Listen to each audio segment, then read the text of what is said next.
ప్రభునందు నాకు అత్యంత ప్రియులైన నా తోడి సహ విద్యార్థులకు మరొకసారి మహోన్నతుని విద్య అనే ఈ కార్యక్రమానికి స్వాగతం పలుకుతూ ఉన్నాను. రండి, నేటి మన ధ్యానము నిమిత్తము పరిశుద్ధ బైబిల్ గ్రంథములో నుండి అపోస్తలుడైన పౌలు భక్తుడు రోమీయులకు వ్రాసిన పత్రిక 7వ అధ్యాయము 4వ వచనాన్ని మనం చదువుకుందాం. కావున నా సహోదరులారా, మనము దేవుని కొరకు ఫలమును ఫలించునట్లు మృతులలో నుండి లేపబడిన క్రీస్తు అను వేరొకని చేరుటకై మీరును ఆయన శరీరము ద్వారా ధర్మశాస్త్రము విషయమై మృతులైతిరి. దేవుని బిడ్డలారా, మనం చదువుకున్న ఈ లేఖన భాగంలో గమనించినట్లయితే క్రీస్తు అను వేరొకని చేరుటకై ధర్మశాస్త్రము విషయమై మీరు మృతులైతిరి అని అంటున్నాడు. అక్కడ నేపథ్యం మనము గమనిస్తే 7వ అధ్యాయం ప్రారంభ వచనం నుండి ఒక విషయాన్ని చెబుతూ ఉన్నాడు. ఒక మనుషుడు బ్రతికి ఉన్నంత వరకే అతడు ధర్మశాస్త్రానికి బద్ధుడై ఉండును.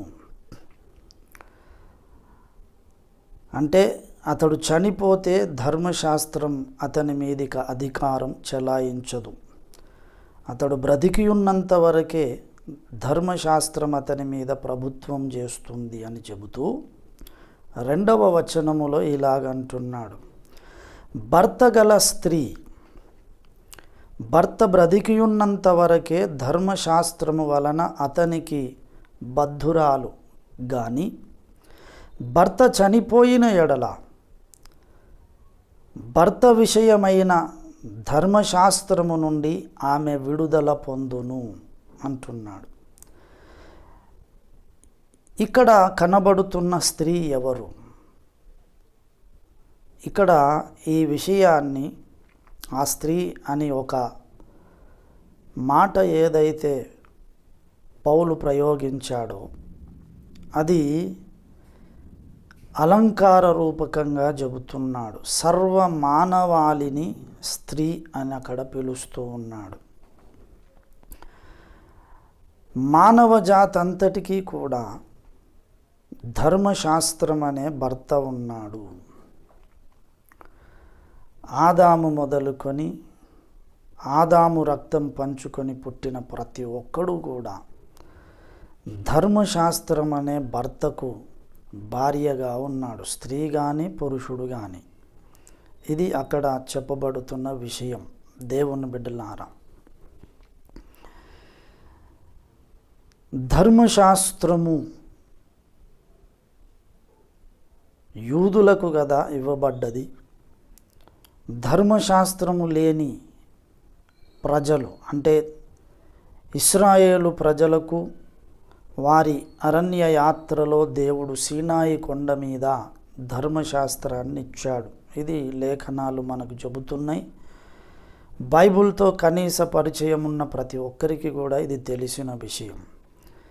కానీ నేను ఆదాము నుండి ధర్మశాస్త్రం ఇవ్వబడ్డంత వరకు కూడా ఉన్న ప్రతి ఒక్కరికి కూడా ధర్మశాస్త్రమే భర్త అని అన్నాను. ఎందుకంటే బైబిల్ చెబుతూ ఉంది, ధర్మశాస్త్రము లేని అన్యజనులు కూడా ధర్మశాస్త్రము యొక్క సారమును తమ హృదయముల మీద వ్రాయబడినట్టు చూపుచున్నారు అని. ఆ మాట మనకు రోమాపత్రిక 2వ అధ్యాయం 14-15 వచనాలలో కనబడుతుంది. దయచేసి చదువుతాను, చిత్తగించండి. ధర్మశాస్త్రము లేని అన్యజనులు స్వాభావికముగా ధర్మశాస్త్ర సంబంధమైన క్రియలు చేసిన ఎడల వారు ధర్మశాస్త్రము లేని వారైనను తమకు తామే ధర్మశాస్త్రమైనట్టున్నారు. ధర్మశాస్త్రము లేని అన్యజనులందరూ కూడా తమకు తామే ధర్మశాస్త్రమైనట్టుగా ఉన్నారట. ఎలాగూ అంటే 15వ వచనములో స్పష్టీకరిస్తూ ఉన్నాడు. చూడండి, అట్టి వారి మనస్సాక్షి కూడా సాక్ష్యమిచ్చుచుండగను వారి తలంపులు ఒకదాని మీద ఒకటి తప్పు మోపుచు లేక తప్పు లేదని చెప్పుచుండగను ధర్మశాస్త్ర సారము తమ హృదయముల యందు వ్రాయబడినట్టు చూపుచున్నారు. వారి మనస్సాక్షి వారికి చెబుతూ ఉంది, వారి తలంపులు తెలియజేస్తూ ఉన్నాయి. ఒకదాని మీద ఒకటి తప్పు మోపుచు లేక తప్పు లేదని చెప్పుచుండగను అంటున్నాడు. ఒక పని చేద్దాం అనుకున్నారు, ఇది తప్పు చేయకూడదని వారి మనస్సాక్షి వారిని గద్దించింది. ఆ మనస్సాక్షికి వారు లోబడి ఆ తప్పు చెయ్యలేదు. ఓ పని చేద్దామనుకున్నారు, ఇది మంచిదే తప్పు కాదని వారి మనస్సాక్షి వారి మీద ఒత్తిడి తెచ్చింది. మంచిది అని అర్థం చేసుకున్నారు, మంచి పని చేశారు. ఇది తప్పు లేక తప్పు కాదని వారి మనస్సాక్షే వారిని హెచ్చరిస్తూ ఉంది. ఇలాగు చేయడము ద్వారా వారు ధర్మశాస్త్రము యొక్క సారాన్ని తమ హృదయముల యందు వ్రాయబడినట్టు చూపుతున్నారట. ధర్మశాస్త్రము యొక్క సారం ఏంటి? ధర్మశాస్త్రములో ఎన్నో ఆజ్ఞలు ఉన్నాయి. ప్రధానంగా సారం మనం తీసుకుంటే హెబ్రీ పత్రిక 9:22లో ఇలాగూ చెప్పబడ్డది, మరియు ధర్మశాస్త్రము ప్రకారము సమస్త వస్తువులను రక్తము చేత శుద్ధి చేయబడుననియు రక్తము చిందింపకుండా పాపక్షమాపణ కలుగదనియు సామాన్యముగా చెప్పవచ్చును. ధర్మశాస్త్రము ప్రకారము సమస్త వస్తువులు రక్తము చేత శుద్ధి చేయబడవలెను. ఇంకో మాట, రక్తము చిందింపకుండా పాపక్షమాపణ కలుగదు. మానవులమైన మనకు పాపక్షమాపణ కలగాలంటే లేక మన పాపాలు కడిగివేయబడాలంటే రక్తము తప్పకుండా చిందింపబడాలి. ఇది ధర్మశాస్త్రము యొక్క సారం. వస్తువులను కూడా శుద్ధి చేసేటప్పుడు రక్తము చిందించేవారు. ఒక ఇల్లు కట్టారనుకోండి, ఆ ఇంటి కొరకు ఆ ఇంటి ద్వారము దగ్గర ఒక మేక పిల్లనో గొర్రె పిల్లనో వధించి ఆ రక్తాన్ని అక్కడ చల్లి, కొందరైతే ఆ రక్తంలో తమ చేతిని ఇలాగూ పెట్టి గోడల మీద ముద్ర కూడా వేసిన సందర్భాలు మనం చూస్తూ ఉంటాం. మరి ఏం చేస్తున్నారు? గోడకు రక్తముతో ఇలాగూ ప్రింట్ వేయడం ద్వారా డిజైన్ చేస్తున్నారా? డిజైన్ కాదు, ఆ ఇంటిని శుద్ధి చేస్తున్నారన్నమాట. ఆ రక్తాన్ని ఇంటి ద్వారబంధం మీద ఇంట్లో చల్లడము ద్వారా, గోడల మీద చల్లడము ద్వారా శుద్ధి చేస్తూ ఉన్నారు. అయితే ఇది ధర్మశాస్త్రములో చెప్పబడ్డది. ధర్మశాస్త్రము లేని అన్యజనులు కూడా ఇది చేస్తూ ఉన్నారు. మన పాపాలు క్షమించబడాలంటే వారు నమ్మిన దేవుని దగ్గరికి, అది నిజమా అబద్ధమా అనేది సంగతి తర్వాత సెకండరీ. దేవుడు అనుకున్నారు, ఆ దేవుడు లేదా దేవత దగ్గరికి వెళ్ళినప్పుడు ఒక మేక పిల్లనో గొర్రె పిల్లనో, ఆఖరికి ఒక కోడి పిల్లనన్నా అక్కడ కోసి వధించి ఆ రక్తముతో ఆ దేవుణ్ణి శాంతిపరచాలి. దేవునితో రక్తము ద్వారా నేను సమాధాన పడాలనే కాన్సెప్ట్ ధర్మశాస్త్రము లేని అన్యజనులు. భారతదేశంలో వేదాలు ఉన్నవి, వేదాలు కూడా అందరికీ తెలియదు. బ్రాహ్మణ పండితులకు తెలుసు, బ్రాహ్మణులకు తెలుసు. కానీ వేదాలు కూడా తెలియని అడవులలో ఉన్న కోయ జాతి ప్రజలు, అసలు నాగరికతనే ఎరుగనటువంటి వారు, బట్ట కూడా కట్టుకోవాలి, వస్త్రాలు ధరించుకోవాలనే విషయం కూడా తెలియని ప్రజలు ఉన్నారు. వారు నమ్మిన దేవుడు, కొండ దేవరంటారో ప్రకృతి దేవతో ఏదో ఒకటి, ఆ దేవతను శాంతిపరచాలి, ఆ దగ్గరికి వెళ్ళినప్పుడు ఆ దేవర నన్ను యాక్సెప్ట్ చేయాలంటే ఆఖరికి ఒక కోడి పిల్లనన్నా నేను అక్కడ కొయ్యాలి, అంటే రక్త ప్రోక్షణ జరిగించాలనే కాన్సెప్ట్ ఉంది. ఈ కాన్సెప్ట్ ఎలాగొచ్చింది అంటే మానవ జాతిని సృష్టించిన దేవుడు, సృష్టికర్తనే ప్రతి ఒక్కరి హృదయం మీద ధర్మశాస్త్రం యొక్క సారాన్ని వ్రాసి పెట్టాడు. అందుకే వారి తలంపులే ఒక విషయంలో తప్పు అని లేక తప్పు కాదని సాక్ష్యమిచ్చుచూ ఉండగా వారు ధర్మశాస్త్రము యొక్క సారమును నెరవేర్చారు. అంటే ధర్మశాస్త్రం ఏదైతే ఉందో అది మానవ జాతి అంతటికీ కూడా తెలిసినా తెలియకపోయినా వారి హృదయముల యందు అది ఉన్నది. దాని సారము ప్రకారమే అందరూ నడుస్తూ ఉన్నారు. అంటే ధర్మశాస్త్రము మన మనస్సాక్షి సంబంధమైనది, మన మనస్సాక్షి సమ్మతమైనది ధర్మశాస్త్రం అని మనం గ్రహించాలి. అయితే దేవుని బిడ్డలారా, ఈ మానవ జాతి అంతా కూడా ధర్మశాస్త్రం అనే భర్తకు భార్యగా ఉన్నారు.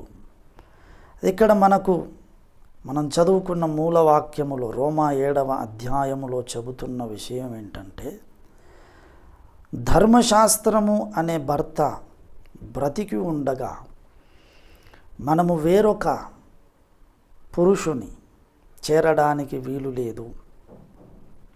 మనం చదువుకున్న మూలవాక్యములో ఏమన్నాడు?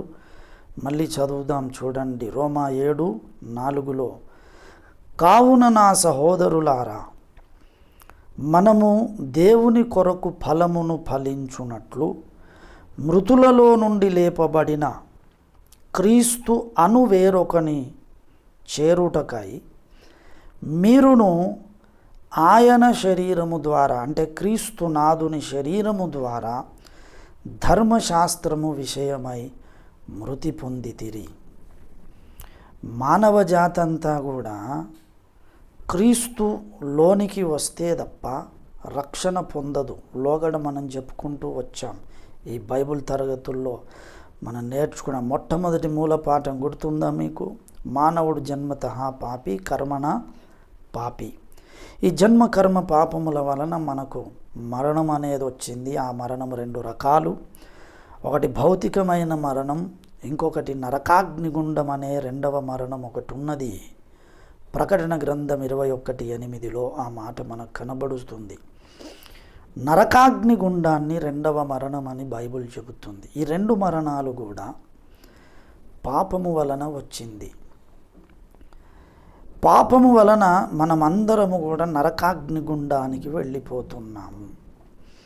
అయితే క్రీస్తు నందు ఉన్నవానికి ఏ శిక్షావిధి లేదని రోమా 8వ అధ్యాయం 1వ వచనం మనం చూసాం. లోగడ మనం నేర్చుకుంటాం. అసలు బాప్తిస్మం ఎందుకు పొందాలో గత కొన్ని ఎపిసోడ్స్ మనం సీక్వెన్స్గా నేర్చుకుంటూ వస్తూ ఉన్నాం. బాప్తిస్మం ఎందుకు పొందాలో ఇక్కడ కూడా ఒక కీలకమైన విషయాన్ని పరిశుద్ధాత్మ దేవుడు తెలియజేస్తున్నాడు. ఈరోజు పాఠం అది. ధర్మశాస్త్రము అనే భర్త కింద ఎవరైతే ఉన్నారో వారెప్పటికీ నీతిమంతులుగా తీర్చబడలేరు. ధర్మశాస్త్రము చాలా ఉత్తమమైనది, శ్రేష్టమైనది. అది పరలోకం నుండి వచ్చిందే. సీనాయి కొండ మీద మోషే భక్తునికి దేవుడు ధర్మశాస్త్రాన్ని ఇచ్చాడు. ఈ విషయం గలతీ పత్రిక 3వ అధ్యాయం 19వ వచనములో మనకు కనబడుతుంది. ఇంకా ఇతర లేఖనాల్లో కూడా ఉన్నవి. నిర్గమకాండములో కూడా మనం చూడవచ్చు. అయితే దేవుని బిడ్డలారా, సమయాభావాన్ని బట్టి ఆ వచనాలన్నీ నేను తీయడం లేదు. దేవుడే పరలోకము నుండి పంపినది ధర్మశాస్త్రము. ఈ ధర్మశాస్త్రములో ఏమైనా లోపముందా అంటే లోపము లేదు. అది దేవుని చేత నియమింపబడ్డది కనుక లోపము లేదు. రోమాపత్రిక 7వ అధ్యాయం 12వ వచనం మనము గమనించినట్లయితే ఇక్కడ చెబుతున్నాడు, కాబట్టి ధర్మశాస్త్రము పరిశుద్ధమైనది, ఆజ్ఞ కూడా పరిశుద్ధమైనదియు, నీతి గలదియు, ఉత్తమమైనదియునై ఉన్నది. ధర్మశాస్త్రము ఇంకా ధర్మశాస్త్రములో ఉన్న ఆజ్ఞలు, ధర్మశాస్త్రములో ఏముంది? ఆజ్ఞలు ఉన్నవి. ఈ ధర్మశాస్త్రములో ఉన్న ఆజ్ఞలన్నీ కూడా పరిశుద్ధమైనవి అన్నాడు. రెండవదిగా నీతి గలవి అన్నాడు. తర్వాత ఉత్తమమైనది అని కూడా అన్నాడు. నీతి గలవి, శ్రేష్టమైనవి, ఉత్తమమైనవి ధర్మశాస్త్రములోని ఆజ్ఞలు. అయితే ఈ ధర్మశాస్త్రము మనలను నీతిమంతులుగా చెయ్యలేదు అని కూడా లేఖనం చెబుతూ ఉంది. రోమాపత్రిక 3వ అధ్యాయం 20వ వచనం మనం గమనించినట్లయితే, ఏలయనగా ధర్మశాస్త్ర సంబంధమైన క్రియల మూలముగా ఏ మనుష్యుడును ఆయన దృష్టికి, అంటే దేవుని దృష్టికి నీతిమంతుడని తీర్చబడడు. ధర్మశాస్త్రము వలన పాపమనగా ఎట్టిదో తెలియబడుచున్నది. ధర్మశాస్త్రములో ఆజ్ఞలున్నాయి, పాపం అంటే ఏంటో మనకు తెలుస్తూ ఉంది. అలాగే రోమా 7లో కూడా అంటాడు, కాబట్టి ఏమందుము? ధర్మశాస్త్రము పాపమాయన అట్లనరాదు, ధర్మశాస్త్రము వలననే గాని పాపమనగా ఎట్టిదో నాకు తెలియకపోవును. ధర్మశాస్త్రము వలన పాపం అనేది ఏమిటో నాకు తెలుస్తూ ఉంది. ధర్మశాస్త్రములో ఏముందంటే ఆజ్ఞలు ఉన్నాయి. ఈ ఆజ్ఞలను అతిక్రమించినప్పుడు అది పాపమని లేఖనం మనకు చెబుతూ ఉంది. యోహాను వ్రాసిన మొదటి పత్రిక 3వ అధ్యాయము 4వ వచనములో ఇలాగుంది, పాపము చేయు ప్రతివాడును ఆజ్ఞను అతిక్రమించును, ఆజ్ఞాతిక్రమమే పాపము. ధర్మశాస్త్రములో ఆజ్ఞలున్నవి, ఆ ఆజ్ఞలను అతిక్రమించడమే పాపము. కాబట్టి ధర్మశాస్త్రములోని ఆజ్ఞలను అతిక్రమించడం ద్వారా మనం పాపులమవుతున్నాం. ఈ పాపాన్ని బట్టి ఎవడు కూడా నీతిమంతుడుగా తీర్చబడడు. అంటే ధర్మశాస్త్రము మనలను నీతిమంతులుగా చెయ్యలేదు. ధర్మశాస్త్ర క్రియల వలన ఎవడును నీతిమంతుడుగా దేవుని దృష్టికి తీర్చబడడు అని రోమా 3:20లో మనం ఇప్పుడే చూశాం. గనుక దేవుని బిడ్డలారా, ధర్మశాస్త్రం అంతా నేను ఒక్క ఆజ్ఞ కూడా తప్పిపోకుండా పాటించుదామంటే అది ఎవడి వల్ల కూడా సాధ్యము కాదు కాదు కాదు. యాకోబు పత్రిక 2వ అధ్యాయము 10వ వచనం మనము గమనించినట్లయితే, ఎవడైనను ధర్మశాస్త్రం అంతయు గైకొనియు ఒక ఆజ్ఞ విషయములో తప్పిపోయిన ఎడల ఆజ్ఞలన్నిటి విషయములో అపరాధి అగును. ఆజ్ఞలన్నిటి విషయములో అపరాధి అవుతాడట. ఎందుకంటే వ్యభిచరించవద్దని చెప్పినవాడు నరహత్య చేయవద్దనియు చెప్పెను గనుక నీవు వ్యభిచరింపకపోయినను నరహత్య చేసిన ఎడల ధర్మశాస్త్రము విషయములో నపరాధివైతివి. ధర్మశాస్త్రం నింద బోలెడన్న ఆజ్ఞలు ఉన్నాయి. 10 ఆజ్ఞలే కాదు, చాలా ఆజ్ఞలు ఉన్నాయి.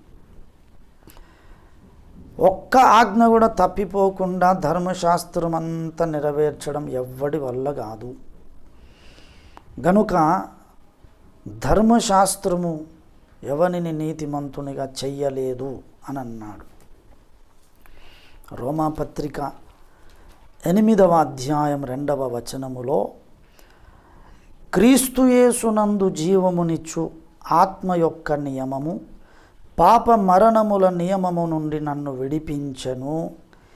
ఎట్లనగా ధర్మశాస్త్రము దేనిని చేయజాలకపోయేనో దానిని దేవుడు చేసెను.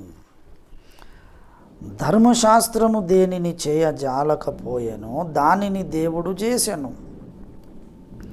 ధర్మశాస్త్రం మనలను నీతిమంతులుగా చేయలేకపోయింది, కానీ దేవుడు చేశాడట. మనలను నీతిమంతులుగా ఎలా చేశాడు? ధర్మశాస్త్రలోని ఆజ్ఞ ప్రకారం దేవుడు భూమి మీద నరుడై అవతరించాడు. ధర్మశాస్త్రములోని ఆజ్ఞను అతిక్రమించు ప్రతివాడు పాపం చేస్తున్నాడు, పాపము వలన వచ్చు జీతం మరణం. కనుక ఈ నరకాగ్ని గుండం అనే రెండవ మరణము నుండి మనలను విమోచించడానికి దేవుడు తన కుమారుని భూమి మీదికి పంపాడు. ఆయనే యేసుక్రీస్తు. ఆ యేసుక్రీస్తు ప్రభుల వారు ధర్మశాస్త్రానికి లోబడి మనలను ధర్మశాస్త్రము యొక్క బాండేజ్ నుండి మనలను విడిపించాడు. దయచేసి హెబ్రీ పత్రిక 2వ అధ్యాయము 14వ వచనాన్ని మనం చదువుకుందాం. కాబట్టి ఆ పిల్లలు రక్తమాంసములు గలవారైనందున ఆ ప్రకారమే మరణము యొక్క బలము గల వానిని, అనగా అపవాదిని మరణము ద్వారా నశింపజేయుటకును, జీవితకాలమంతయు మరణ భయము చేత దాస్యమునకు లోబడిన వారిని విడిపించుటకును ఆయన కూడా రక్తమాంసములలో పాలివాడాయను. రక్తమాంసములలో ఆయన పాలివాడై మనందరి కొరకు సిలువలో బలి అయి తన పరిశుద్ధ రక్తాన్ని చిందించి మనలను ధర్మశాస్త్రము నుండి విమోచించాడు. ఈ విధంగా ధర్మశాస్త్రము దేనిని చేయజాలకపోయెనో దేవుడు దానిని చేసెను. తన కుమారుణ్ణి సిలువలో బలి ఇచ్చి ఆయన రక్తము ద్వారా మన పాపాలకు ప్రాయశ్చిత్తము చేసి మనలను ధర్మశాస్త్రము యొక్క ఆ బాండేజ్ నుండి మనలను విడిపించాడు. అయితే అది నీ బ్రతుకులోనికి స్వాతంత్రించుకోవాలి. నీవు నేను దానిని స్వతంత్రించుకోవాలంటే క్రీస్తులోనికి రావాలి. లోగడ చెప్పుకున్నాం కదా, క్రీస్తు యేసునందున్నవాడు నూతన సృష్టి. అలాగే ఇప్పుడు క్రీస్తునందున్న వానికి ఏ శిక్షా విధియు లేదు అనే మాట. క్రీస్తులోనికి నీవు రావాలి, క్రీస్తు యొద్దకు రావాలి. కానీ మనం చదువుకున్న మూలవాక్యములో ధర్మశాస్త్రము ప్రకారము భర్త బ్రతికి ఉన్నప్పుడు ఆ స్త్రీ వేరొక పురుషుని చేరితే వ్యభిచారిణి అనబడుతుంది. ఇప్పుడు చూడండి, ధర్మశాస్త్రమే మనకు భర్త. క్రీస్తు అనే వేరొక పురుషుణ్ణి మనం చేరాలంటే ధర్మశాస్త్రం అనే భర్త చచ్చిపోవాలి. ధర్మశాస్త్రములో ఏ లోపము లేదు, అది పరలోకము నుండి వచ్చింది, అది ఉత్తమమైనది. ఆజ్ఞ కూడా శ్రేష్టమైనది, ఉత్తమమైనది, లోపము లేనిది. కానీ ఏ లోపము లేదు దాంట్లో. కానీ ఆ ధర్మశాస్త్రము మనలను నీతిమంతులుగా చేయలేకపోయింది. ధర్మశాస్త్రములోని ఆజ్ఞలు ఏదో ఒకటి మనం తప్పిపోతూ ఉంటాం తెలియకుండానే. ఆజ్ఞను అతిక్రమించడం పాపం. దీని ద్వారా మనకు మరణం అనే శిక్షా విధి కలుగుతూ ఉంది. మనం ఎంత మంచిగా ఉందామని ప్రయత్నం చేసినా ఈ అమ్మాయి ధర్మశాస్త్రం యొక్క భార్య ఎంత మంచిగా ఉండి నా భర్తను సంతోషపెడదామని ప్రయత్నించినా ఆమె వల్ల కాదు. ఎప్పుడు ఏదో ఒక తప్పు జరిగిపోతూ ఉంటుంది. శిక్ష అమలు చేస్తానే ఉంటాడు ధర్మశాస్త్రం అనే భర్త. అయితే ఇప్పుడు ఆ భర్త చనిపోతేనే కానీ నాకు విడుదల కలుగదు. పరలోకములు ఇంకొక ఆయన ఉన్నాడు, ఇంకో పురుషుడు, ఆయనే క్రీస్తు. ఆయనలో ఏ లోపము లేదు. ఆయన పరిశుద్ధుడు, ఉత్తముడు, శ్రేష్ఠుడు. ఆయన కూడా తప్పు చేయడు. కానీ తప్పు చేసిన వాణిని కనికరించే గుణం ఆయనకుంది. ధర్మశాస్త్రం తప్పు చెయ్యదు, తప్పు చేస్తే ఒప్పుకోదు, శిక్ష అమలు కావలసిందే. ఇది మానవ జాతి అంతటి పరిస్థితి. వీరి యొక్క ఏమంటారు స్టేటస్, సిచ్యువేషన్, వీళ్ళ పరిస్థితి అలాగుంది. కనుక ధర్మశాస్త్రం అనే భర్త బ్రతికున్నంత వరకు కూడా మనకు విడుదల కలగదు. కాబట్టి మనం ఏదో ఒక విషయం తప్పిపోతాం, చివరికి నరకాగ్ని గుండానికి వెళ్ళక తప్పదు. దీనికి పరిష్కారం ఏంటంటే మన భర్త చచ్చిపోవాలి. కానీ ధర్మశాస్త్రానికి మరణం ఉందా? లేదు అని మనకు తెలుసు. ధర్మశాస్త్రానికి మరణము లేదు. మరి ఎట్లా? క్రీస్తు అనే పురుషుణ్ణి నేను ఎట్లా చేరుకోవాలి? ఈ ధర్మశాస్త్రం అనే భర్త బ్రతికుంటేనేమో ఇంకొక పురుషుడు అంటే క్రీస్తు దగ్గరికి నేను వెళితే నేను వ్యభిచారిని అవుతాను, ధర్మశాస్త్రం ఒప్పుకోదు, మళ్ళీ శిక్ష పడుతుంది. క్రీస్తు కూడా వేరొకని భార్యను తన భార్యగా ఆయన ఎలా స్వీకరిస్తాడు? ఆయన కూడా స్వీకరించడు. ధర్మశాస్త్రానికి విరుద్ధంగా ఆయన కూడా నడవడు. మరి దీనికి పరిష్కారం ఏంటి అంటే తండ్రి అయిన దేవుడు మానవ జాతికి చూపిన పరిష్కారం ఏంటో తెలుసా? అమ్మాయి, మీ ఆయన అంటే ధర్మశాస్త్రం చచ్చిపోడు, కాబట్టి దీనికి పరిష్కారం నేను చూపుతున్నాను. అదేంటంటే నీవే చచ్చిపో అని చెప్పాడు. నేను ఎలా చచ్చిపోవాలి ప్రభువా అని మానవ జాతి అడిగితే దానికి దేవుడు ఇచ్చిన సమాధానం, దేవుడు చూపిన మార్గం ఏంటంటే బాప్తిస్మము పొందు. బాప్తిస్మము పొందుట ద్వారా నీవే చచ్చిపోతావు. చనిపోయిన వ్యక్తి మీద ధర్మశాస్త్రానికి కానీ చనిపోయిన ఆ భార్య మీద ఇక భర్తకేం అధికారం ఉంటుంది? ఏం చలాయిస్తాడు? ఆమెతో కాపురం చేయగలడా? చనిపోయినప్పుడు భార్యాభర్తల బంధం ఏదైతే ఉందో అంతటితో తెగిపోతుంది. Finish, chapter close. అయితే మన భర్త అయిన ధర్మశాస్త్రం చనిపోడు, కానీ మనమే చనిపోమని దేవుడు చూపిన మార్గమే బాప్తిస్మము. మళ్ళీ మనం చదువుకున్న మూలవాక్యంలోనికి ఒకసారి వద్దాం. రోమా 7:4 ఆ మాట మళ్ళీ చదువుతాం, జాగ్రత్తగా గమనించండి. కావున నా సహోదరులారా, మనము అంటే పౌలు కూడా మనతో కలుస్తూ ఉన్నాడు. మనము దేవుని కొరకు ఫలించునట్లు మృతులలో నుండి లేపబడిన పునరుద్ధానుడైన క్రీస్తు అను వేరొకని చేరుటకై మీరును ఆయన శరీరము ద్వారా, ఎవరి శరీరము ద్వారా?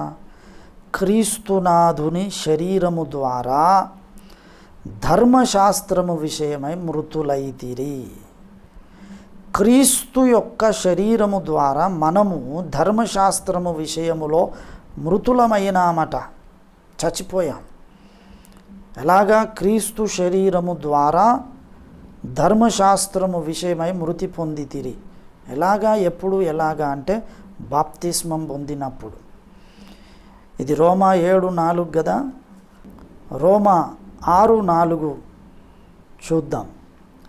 కాబట్టి తండ్రి మహిమ వలన క్రీస్తు మృతులలో నుండి ఎలాగు లేపబడెనో అలాగే మనమును నూతన జీవము పొందిన వారమై నడుచుకొనున్నట్లు మనము బాప్తిస్మము వలన మరణములో పాలు పొందుటకై ఆయనతో కూడా పాతి పెట్టబడితిమి. ఎవరితో కూడా పాతి పెట్టబడ్డాం? ఆయనతో కూడా. ఆయన అంటే ఎవరు? క్రీస్తు. క్రీస్తుతో కూడా పాతి పెట్టబడ్డామట. ఎలాగూ? బాప్తిస్మము వలన అని అంటున్నాడు. జాగ్రత్తగా గమనించండి. మనము బాప్తిస్మము వలన మరణములో పాలు పొందుటకై ఆయనతో కూడా పాతి పెట్టబడితిమి. రోమా 7:4 ఏమన్నాడు? ఆయనతో కూడా, ఆయన శరీరమందు ధర్మశాస్త్రము విషయమై మీరు మృతులైతిరి అన్నాడు. ఆయన శరీరమందు, క్రీస్తు శిలువలో చనిపోయాడు. ఆయన శరీరం సమాధిలో పెట్టబడ్డది 2000 ఏండ్ల క్రితం. 2000 ఏండ్ల క్రితం యేసునాథుడు సిలువలో బలి అయి సమాధి చేయబడ్డాడు. అయితే నేను ఈరోజు బాప్తిస్మం పొందిన దేవుడు నన్ను కాలములో వెనక్కి తీసుకెళ్ళి 2000 ఏండ్ల క్రితం క్రీస్తునాథుని శరీరం సమాధిలో పెట్టబడ్డది కదా, నన్ను కూడా ఆయనతో పాటే ఆయన సమాధిలో పాతిపెడుతున్నాడు. అది ఇక్కడ చెబుతున్న విషయం. ఇదంతా విశ్వసించి బాప్తిస్మం పొందినప్పుడు దేవుడు లెక్క రాసుకుంటాడు. నీల్ ఆర్మ్స్ట్రాంగ్ అనే వ్యక్తి ఈరోజు బాప్తిస్మం పొందుట ద్వారా 2000 ఏండ్ల క్రితం నా జనితైక కుమారుడు సిలువలో మరణించి పాతిపెట్టబడ్డాడు కదూ, నీల్ ఆర్మ్స్ట్రాంగ్ అనే ఈ వ్యక్తి కూడా నా కుమారునితో పాటు సమాధి చేయబడుతూ ఉన్నాడు అని దేవుడు లెక్క రాసుకుంటాడు. దేవుని బిడ్డలారా, క్రీస్తుతో కూడా పాతిపెట్టబడ్డాం. అంటే బాప్తిస్మము పొందుట ద్వారానే మనము క్రీస్తుతో కూడా పాతిపెట్టబడతాము. అంటే నేను చనిపోయాను, ఎవరిని పాతిపెడతారు? చచ్చిపోయినోనే పాతిపెడతారు. ఆ తర్వాత కూడా అంటాడు చూడండి, 6వ అధ్యాయం 4 చదివాం కదా మనం. ఇప్పుడు 5వ వచనం, మరియు ఆయన మరణము యొక్క సాదృశ్యమందు ఆయనతో ఐక్యము గలవారమైన ఎడల ఆయన పునరుద్ధానము యొక్క సాదృశ్యమందును ఆయనతో ఐక్యము గలవారమయ్యుందుము. ఏలయనగా మనమికను పాపమునకు దాసులము కాకుండుటకు పాప శరీరము నిరర్ధకమగునట్లు మన ప్రాచీన స్వభావము ఆయనతో కూడా సిలువ వేయబడెనని ఎరుగుదుము. మన ప్రాచీన స్వభావము ఆయనతో కూడా సిలువ వేయబడెనని ఎరుగుదుము. సిలువ వేయబడడం అంటే సిలువలో యేసు మరణించాడు, మనం కూడా మరణిస్తున్నాం. ప్రాచీన స్వభావము అన్న దగ్గర ఫుట్ నోట్ ఉంది, మీరు గమనించండి. కింద 1వ నంబర్ ఫుట్ నోట్లో మూల భాష అంటే ఈ క్రొత్త నిబంధన గ్రంథం గ్రీకు భాషలో వ్రాయబడింది. గ్రీకు భాషలో వ్రాసినప్పుడు ప్రాచీన పురుషుడు అని వ్రాయబడ్డది. అంటే బాప్తిస్మము పొందినప్పుడు నేను క్రీస్తుతో కూడా సిలువ వేయబడుతున్నాను, నా ప్రాచీన పురుషుడు సిలువ వేయబడుతున్నాడు. క్రీస్తు శరీరముతో పాటు క్రీస్తుతో కూడా ప్రాచీన పురుషుడనైన నేను పాతిపెట్టబడుతున్నాను బాప్తిస్మము ద్వారా. తర్వాత ఒక క్షణం నీళ్లలో ముంచి పైకి లేపినప్పుడు ఈ లేచినవాడు నవీన స్వభావము ధరించుకున్నవాడు. నవీన స్వభావం అంటే నవీన పురుషుడు అన్నమాట. వీడు క్రొత్తవాడు. ఈ నీల్ ఆర్మ్స్ట్రాంగ్ ఇప్పుడు క్రొత్తవాడు. బాప్తిస్మం పొందినప్పుడు చచ్చిపోయాడు, వాడు క్రీస్తుతో కూడా పాతిపెట్టబడ్డాడు. క్రీస్తు 3వ దినమున మరణము గెలిచి సమాధిలో నుండి లేచినట్టుగా బాప్తిస్మములు ఏం చేస్తారు? పాస్టర్ గారు నీళ్ళల్లో ముంచి మళ్ళీ పైకి లేపుతాడు. లేచిన వాడు క్రీస్తు యొక్క పునరుద్ధానము యొక్క సాదృశ్యమందు ఆయనతో ఐక్యము గలవాడవుతున్నాడు. అంటే బాప్తిస్మము పొందుట ద్వారా ప్రాచీన పురుషుడు, ఈ స్త్రీ గురించి చెబుతున్నాడుగా, ఈ మానవ జాతి యొక్క భర్త ధర్మశాస్త్రము విషయమై ఈమె చనిపోయింది. బాప్తిస్మము ద్వారా ఈ వ్యక్తి చనిపోయినాడు గనుక ధర్మశాస్త్రం ఇక అతని మీద అధికారం చెలాయించదు. భర్త చనిపోయినా ఆ బంధం అంతటితో తెగిపోతుంది, లేక భార్య చనిపోయినా ఆ బంధం అంతటితో తెగిపోతుంది. ధర్మశాస్త్రం అనే భర్తకు మరణం లేదు. కాబట్టి దేవుడు చూపిన పరిష్కారం, నీవే మరణించమ్మాయి. ఎలాగూ అంటే బాప్తిస్మము పొందుట ద్వారా. ఒక వ్యక్తి నీటిలో ముంచడము బాప్తిస్మం పొందినప్పుడు ధర్మశాస్త్రం అనే భర్తతో ఉన్న ఆ బంధము నుండి ఈమె విడుదల పొందుతుంది, మృతి పొందుతుంది. మృతి పొందిన వానికి ఇక భర్తతో, మృతి పొందిన స్త్రీకి ఇక భర్తతో ఈమెకి ఏ సంబంధం ఉండదు గనుక, ఈమె ధర్మశాస్త్రము విషయమై మృతి పొందింది గనుక క్రీస్తు అనే వేరొక పురుషుని పునరుద్ధానము చెందిన నవీన స్వభావము కలిగిన ఈ నవీన పురుషుడు క్రీస్తు అనే వేరొక పురుషుణ్ణి చేరిన, ఆయనను పెళ్లి చేసుకున్న అది వ్యభిచారము కాదు. దేవుని బిడ్డలారా, ఎంత డెప్త్ మీనింగ్ ఉందో చూశారా? బాప్తిస్మం అక్కరలేదు అంటే ధర్మశాస్త్రం అనే భర్తకే వాడు ఇంకా కట్టుబడి ఉన్నాడు.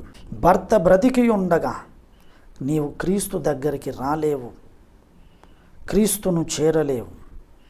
అలా ఆయన కూడా చేర్చుకోడు. ఇంకొకటి భార్యను, ఇప్పుడు ధర్మశాస్త్రం ఇచ్చిందే ఆయన, యేసయ్యనే కదా. సీనాయి కొండ మీద తెచ్చి ఇచ్చింది ఎవరు? గలతీ పత్రిక 3:19 చెబుతాడు, మధ్యవర్తి చేత దేవదూతల ద్వారా అది నియమింపబడెను. ఆ మధ్యవర్తి యేసుక్రీస్తు, యేసుక్రీస్తు ద్వారా దేవదూతల ద్వారా నియమింపబడిన ధర్మశాస్త్రం. ధర్మశాస్త్రానికి విరుద్ధంగా యేసు వేరొకని భార్యను ఎలా ఆశిస్తాడు? ఆయన ఆశించడు. ధర్మశాస్త్రంకు నువ్వు కట్టుబడి ఉన్నంతకాలం, ధర్మశాస్త్రము అనే భర్తకు నీవు భార్యగా ఉన్నంతకాలం నీకు విడుదల లేదు. ఆఖరికి ధర్మశాస్త్రము నిన్ను నీతిమంతునిగా తీర్చలేదు. రేపు చచ్చిపోతే నరకాగ్నిగుండానికే వెళ్ళిపోతాం. గనుక ధర్మశాస్త్రము విషయమై బాప్తిస్మము పొందుట ద్వారా నీవు మృతి చెందితే ధర్మశాస్త్రము నుండి విడుదల పొందుతున్నావు.